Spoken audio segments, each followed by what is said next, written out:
అడవుల్లో ఉండాల్సిన పులులు చిరుతలు జనాల్లోకొస్తూ తెగ కంగారు పెట్టేస్తున్నాయి. ఎక్కడో అటవీ సమీప ప్రాంతాల్లో సంచరించే పులులు చిరుతలు ఇటీవలే ఏకంగా పట్టణ ప్రాంతాల్లోనూ అలజడి సృష్టిస్తున్నాయి.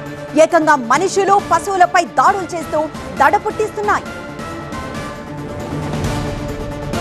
తెలుగు రాష్ట్రాల్లో నలుదిక్కులా 4 మృగాలు ఏపీ తెలంగాణను వణికిస్తున్నాయి పులులు చిరుతలు. జనావాసాల్లో పులులు చిరుతల సంచారంతో గజగజ వణికిపోతున్నారు ప్రజలు. భద్రాద్రి కొత్తగూడెం జిల్లా లక్ష్మీపురంలో పెద్ద పులి దడ పుట్టిస్తోంది. రాజన్న సిరిసిల్ల జిల్లాను పెద్ద పులి హడలెత్తిస్తోంది. ఇల్లంతకుంట తంగలపల్లిలో 4 ఆవులపై పెద్ద పులి అటాక్ చేసింది. ఇక కామారెడ్డి జిల్లా గాంధీనగర్ శివార్లో చిరుత సంచరిస్తున్నట్లు తెలుస్తోంది. 2 లేగ దూడలపై చిరుత దాడి చేయడంతో అక్కడి గ్రామ ప్రజల్లో ఆందోళన నెలకొంది. ఇక అనంతపురం జిల్లా రాయదుర్గంలోనూ చిరుతల భయం నెలకొంది. ఏనుగుల బావిలో చిరుత మృతదేహాన్ని గుర్తించారు.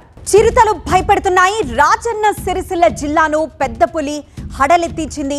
మరోవైపు కామారెడ్డి జిల్లాలో ఇలా చిరుత రోడ్డుపైనే కనిపించడంతో భయభ్రాంతులకు గురవుతున్నారు ఆ చుట్టుపక్కల గ్రామస్తులు. మరోవైపు ఇటు కామారెడ్డి జిల్లా గాంధీనగర్ శివారులో చిరుత సంచారం కంగారు పెడుతోంది. అనంతపురం జిల్లాలో ఒక బావిలో పడి మృతి చెందిన ఘటన మరింత భయపెడుతోంది.